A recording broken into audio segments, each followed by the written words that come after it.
Hello, everybody. Welcome. My name is Matt Nicoletti. Joining me today is Tigers FC coach Ryan Grogan and Tigers FC captain Nathen Megic ahead of their FFA Cup round of 32 tie against APIA Leichardt, which is this Wednesday, 7:30.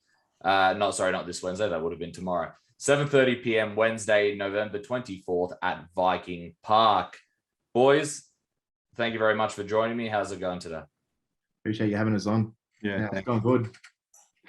Awesome. I'm sure you guys are super excited, but before we get into that FA Cup match, let's start at the end of the last season. Haven't talked to either of you two since then. So obviously you guys were on an absolute roll before it was called off due to COVID and lockdown. Of course, it was only supposed to be a 1 week lockdown. It ended up being quite a few months, and that was the entire season. But like I said, you guys were on quite a roll. From each of your point of views, how did you think you guys were going by that point of the season? Where do you think you were reaching in terms of your full potential? I'll start with you, Ryan. Yeah, look, as you've alluded to, the results leading into the forced lockdown, obviously we'd started putting some results together from a technical point of view. I've said to you guys a couple of times in these interviews on sort of how we prepared through preseason and what we're aiming for. From our point of view, we were starting to hit our straps. So obviously we'd come off the back of some good results on our behalf. You know what I mean? I thought we played quite well against Croatia and Grogan leading into that Monero game on that Wednesday night. And I think we'd recovered for some of the injuries and the injury clouds that we had around the cup final as well. So the squad was looking fit, healthy, and form was on our side. So just before the lights went out at Monero, you know what I mean, Ant and I were looking forward to the upcoming month. And our form coming into finals. So to have that win sort of taken out of our sails with this lockdown has been a challenge to deal with this restart heading into next week. Yeah, of course. I nearly forgot about that. Of course, I was there with Russ commentating that when the lights literally went out on the season. Yeah. And then next day there was a lockdown. Nathen, how about you from a player's point of view? How do you feel you guys were sort of progressing before the lockdown? Yeah, like I said, all the time, it's like confidence was high. All the boys were gelling. It's almost like we were just knew exactly what was going to happen at every point. Yeah, and to have your season pulled out from under you when you're at that point of your season kind of thing. It's almost the best part, you know, finals, everything's working. Yeah, really sucked, to be honest. I don't think anyone's ever received a premiership in lockdown, but that was an experience. But yeah, it was pretty difficult. But yeah, I think we've got back to that stage now. We've been training pretty hard during, we were all doing running and stuff during lockdown, had programs and things to like stick to. And now training's back. We've been killing it and really getting into it kind of thing. So looking forward to it. And just before that FFA Cup qualifying final, Nathen, you were recovering from an injury. How was that whole process for you? Mate, yeah, I shattered or like tore 2 ligaments in my ankle, grade 2. In the process of trying to get married and trying to win an FFA Cup and all of this. So it was a pretty big, stressful season. But, I mean, got to give it to the club, Ryan, the boys. Everyone was pretty supportive. Yeah, and we got through it. I mean, a lot of strapping tape later, but we're there and it's all good. Well, that's it. You're on the park, weren't you, mate? So yeah. And heading into this new season, you've lost a few players, but they will still be able to play for you guys in the FFA Cup. Nicoletti won't be playing for you guys due to injury, but he's off.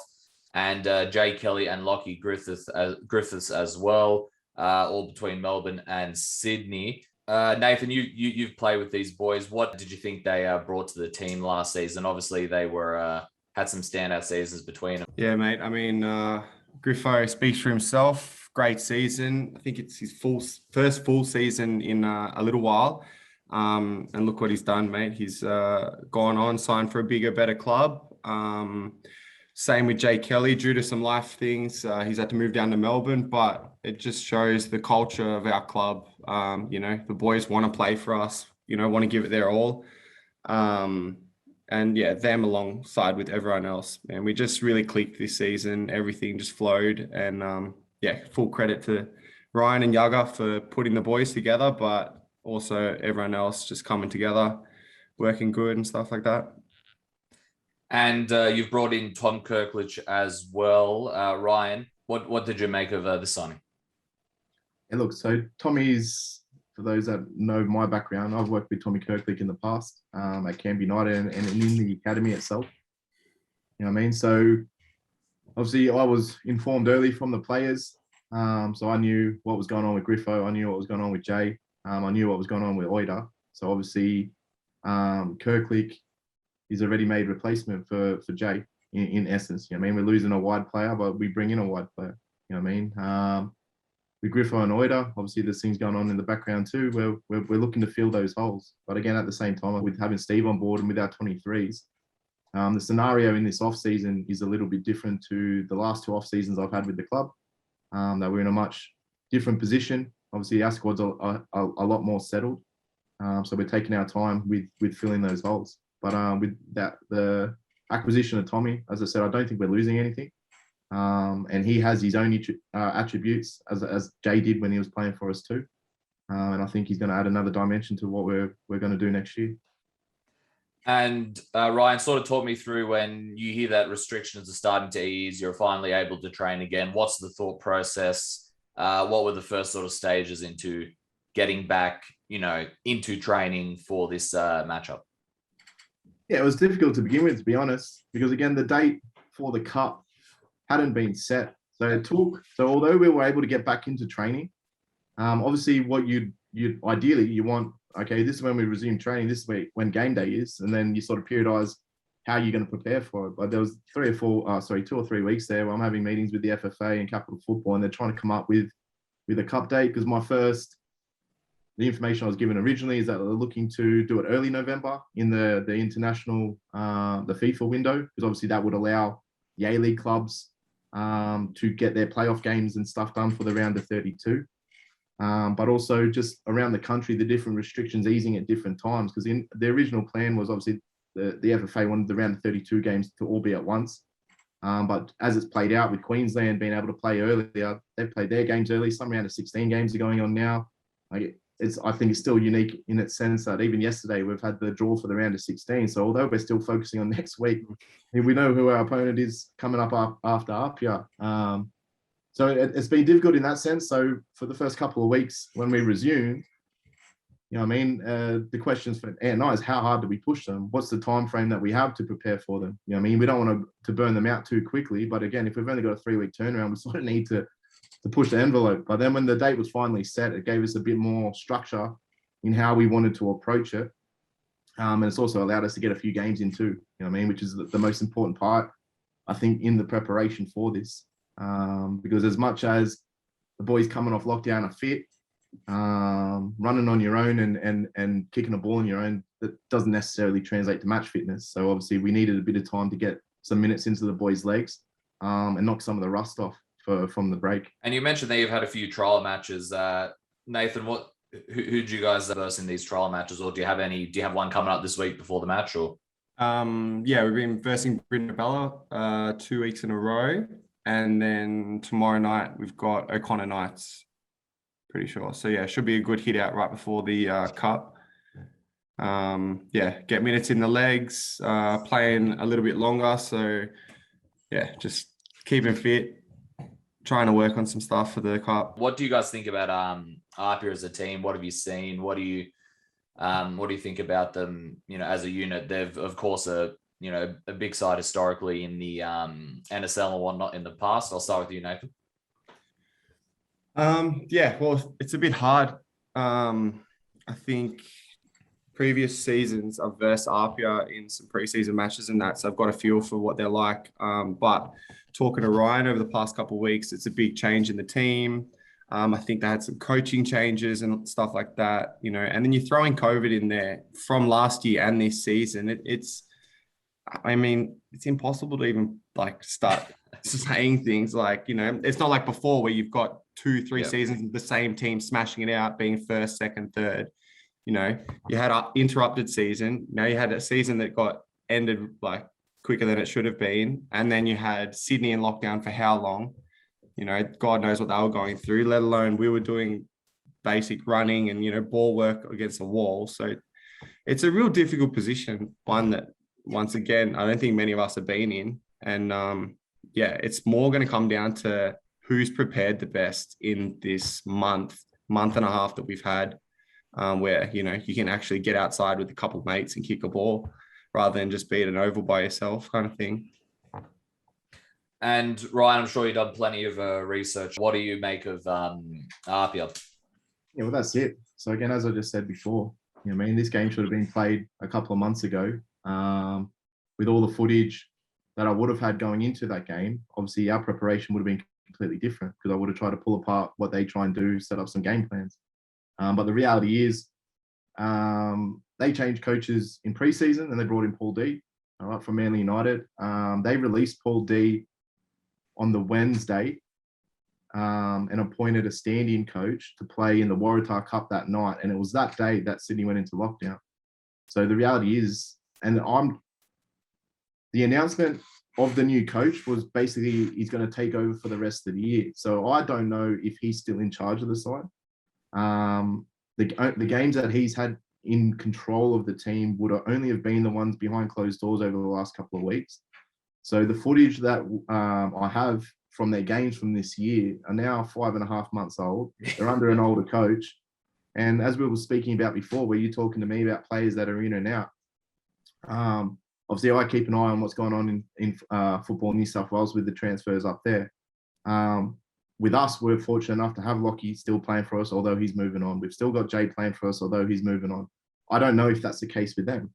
You mean? So even like one of the local Canberra boys that plays for them with G Fiorizzi, I mean, I know he was at APIA and he's getting some time in that first grade side, but I've seen he signed for the Bulls. So I don't know if there's some agreement with the players that are moving on, where they're saying like Corey Gamiro was playing from this season, but I've seen he's been announced as a TD for another club in Football New South Wales. So I don't know if Corey's playing, because Corey himself, and I'm sure you know who Corey Gamiro is, and the ex-A-League player, he's a fantastic player. I don't know if he's going to be on the pitch next week. You know what I mean? But then having a look at their side, I do know a number of the players in that side. Like obviously Blakey Powell's got A-League experience. You know, I mean, he's a boy from the Shire where I grew up, and he's a fantastic player. I know that they've got Peter Kakaris up there, who's a player that I played against in the National Youth League. He's a Central Coast Mariners product.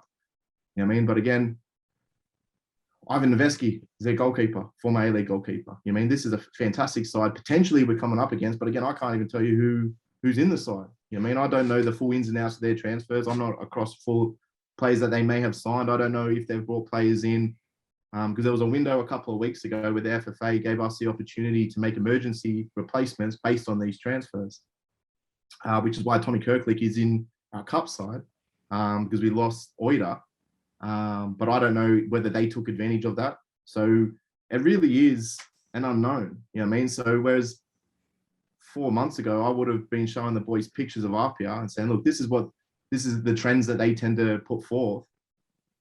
All of that we've been doing is focusing on perfecting what we do, because that's all we can do at this point in time. It really is an unknown next week. It's such a unique scenario that it's an FFA Cup game, but it truly feels like a preseason game where you're playing against a side where you don't know what they're going to put in front of you. So it's exciting in that manner, but it's been a different challenge for Ant and I to prepare for. 100%. And guys, is there anything you'd like to say to the Tigers fans, juniors, supporters, sponsors, anything like that ahead of the APIA matchup next week? I'll start with you, Nathen. Mate, I think we kind of worked on it a little bit last week. We actually went down to the trials with a few of the juniors from 13s through to, I think, 23s and 18s and that. They were all there. It was good to get around all the young boys. We were in and about the training with them, you know, just hyping up the game, getting them involved and stuff. So, I mean, I'd love to see everyone that was there at the game, obviously. I'm pretty sure that's happening. Yeah, we've got some big sponsors coming down. Obviously, everyone that's helped us get to where we are at this point of the season, it's pretty much because of them. And hopefully we can get it done. Anything you'd like to add to that, Ryan? Yeah, look, I know that in the background, the club is working their socks off to put this game on for free for all the spectators. I know that behind the scenes, the board members and some of the staff are getting in touch with all of the NPL clubs. So if they're watching this and they haven't been in touch, we've got tickets for everybody. We want all the clubs there supporting this football event, because although whether you're a Tiger supporter or not, these games happen once a year. And obviously this is the first time in 2 years we've had a game like this, with obviously the FFA Cup being cancelled last year. We want as many people down there to celebrate this football event, because number one, we don't know how long it's going to last for. You know what I mean? Obviously we want to do and go on a run and put together some games. But obviously we want it moving forward that whoever represents the ACT next year, that this is an event we want everyone to get around. So if you've got next Wednesday night free and you're working with the NPL club or part of the public, get in touch with the club through our socials. Or if you've got contacts at the club with us, and we line up some tickets for everyone, because we want everyone down there to celebrate football. Definitely very well said, guys. Once again, FFA Cup, Tigers FC, APIA Leichardt, 7:30 p.m. Wednesday, November 24th at Viking Park. Boys, thank you very much for joining me today, and best of luck on Wednesday. Thanks. Easy. Thank you. Appreciate you having us on.